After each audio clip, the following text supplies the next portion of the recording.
In regards to how intersectionality can be a lens by which to live more enriched lives, I would like to analyze the case study of American suburbia and the American education system in the Midwest. I argue that in both of these cases, intersectionality is not wholly present, which is supported by my own individual experience growing up there. I was born in Vancouver, but I moved to Grosse Pointe, Michigan when I was about 9. I was there until I finished high school, which was approximately about 10 years. I feel that growing up, I did not get to see a lot of representation with people that did not fit into specific categories that were non-white, straight, cisgendered, or affluent men. Utilizing influential authors and activists like bell hooks, I argue that there needs to be an improvement in representing intersectionality and recognizing visible and invisible intersectional identities within the American education system and within suburbia. In doing so, lives could be enriched as multiple identities are able to be validated and encouraged, especially when these individuals are youths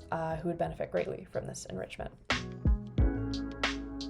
In Thinking with Bell Hooks, there is an important piece on critical thinking in which she discusses how instinctively children are creative, critical thinkers, but society pushes an aspect of conformity on them and forces them to obey. She also talks about how important it is to challenge these conventional structures and be critical of them instead of accepting them.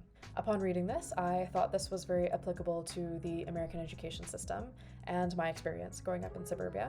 Again, representation fundamentally matters here because there was not a substantial amount of discourse on race, gender, class, sexuality, disability, and things of this nature when I attended those schools. There was also a lot of push from teachers to be as nonpartisan as possible, which made it difficult to speak up and support certain issues that affected certain marginalized groups in our community. This is also quite circumstantial and political. Michigan is a swing state that voted for Obama in 2012 and Trump in 2016, as I was in my final year of high school. As such, there was a barrier on discussing issues of intersectionality and representation, as teachers and individuals feared how their possessions would be weaponized and targeted. The consequences of such was a lack of critical thinking that bell hooks fights for, which led to student intersectional identities not being validated or recognized. Furthermore, ACOS and additional authors discuss how important it is to consider race and gender when it comes to the transition between middle school and high school. They talk about how feelings of discontent and disconnectedness disproportionately affect non-white individuals and women as well.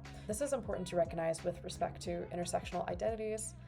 If there is a lack of representation within these communities, as well as in our subjects, in our course lists, in the curriculum of our schools, individuals who do not fit into dominant identities will experience feelings of alienation. Perhaps if the American education system I and others had experienced had prioritized marginalized groups and how best to support them, these feelings of alienation that ACOS and the others speak of could be reduced. With respect to education, I had experienced learning history from a very American-centric and nationalist point of view, which of course has its foundations in prioritizing white, straight, cisgender, and affluent men, at the expense of marginalized groups who did not fit into these categories. This is also where bell hooks' perspective is inherently valuable. There was a strong push to keep kids in the space of conformity where they were encouraged to not question the world around them and to buy into this narrative that was really the only thing that was visible to them in terms of representation. Again, academics was a large part of this. My experience was being pushed to memorize what was needed for the test and leaving very little space for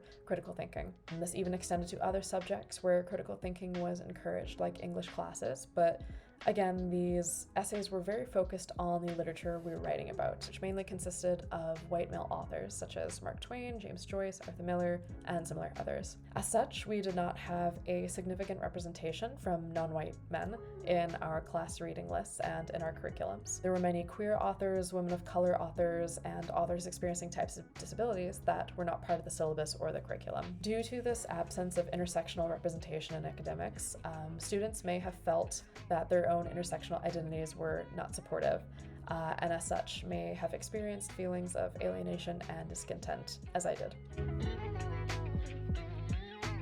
On the subject of American suburbia, according to a recent census that fundamentally corroborates how I perceived my neighborhood growing up, Grosse Pointe is primarily white, approximately around 80% white alone. Residents possess a median income of 100K plus, where poverty rates are hovering at about 4%, and residents are primarily highly educated with a bachelor's degree or higher. Furthermore, the American suburb system was established during the post-war period in the States where production and consumption were running rampant. There was a push to develop private housing complexes away from inner cities, which of course were drawn on lines like race and income.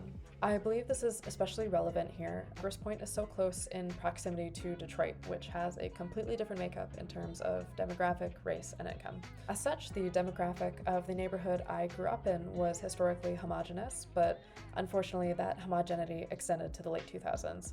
Again, thinking with bell hooks, she talks about bonding across boundaries and how important it is to connect with individuals that are unlike ourselves. I do not believe that myself and others had that opportunity to connect with individuals of different identities because these suburbs were so homogenous. There was very little representation, again, not just in schools, but out in the streets, in community centers, sports teams, even consumption centers like malls or grocery stores. Bell Hooks' work discusses challenging the status quo and these dominant power structures, but this is something that I was not able to witness growing up. It is also particularly disheartening to see that suburbs, which were founded upon a certain ideal and validating certain identities, these ideals and identities are still so prevalent in the modern era. As Bell Hooks asserts, we cannot hold ourselves and others accountable for enforcing these dominant narratives if there is no dialogue or debate on these types of ideals. This topic is difficult to conceptualize because in my experience, there is no recognition of that homogeneous aspect until one exits the suburbs. Personally, I spent a large portion of my childhood, almost 10 years, witnessing these power structures and not realizing they are so dominant. Only upon moving back to Vancouver was I able to conceptualize these ideas as an adult. I would also like to recognize my own positionality as a white individual with a family that fit these aforementioned identities that were dominant, but with that being said, I also want to recognize my own intersectional identities and how I did not fit into these previously mentioned binaries, of which I was only aware of until after I departed. Grosse Pointe is a disappointing case as so much of what is still taking place there in terms of lack of representation, in terms of invalidating or not recognizing intersectional identities. These things have had years to develop and they build upon each other. It has become almost generational to pass on these dominant narratives and benefit from these systems that do not prioritize marginalized groups. If I were to make suggestions for ways that we could remedy this, I believe that the education system is vital. Giving youths the space and encouragement to recognize their own identities, as well as promoting non-dominant identities with respect to race, gender, class, and sexuality within course lists and materials of studied and within the school would be very beneficial. As discussed previously, I also believe it would reduce feelings of alienation and isolation that perhaps a lot of children, like myself, experienced in that community. In order to live a more enriched life with respect to intersectionality as a way by which to do so, I believe that representation is fundamental in achieving this. There needs to be representation and dialogue of and on intersectional identities within communities that lack them, such as Grosse Pointe. In the future, I would like to see more representation and more discussion on these issues, as even though this is such a small suburb, there are thousands of cases like these in the US and potentially globally.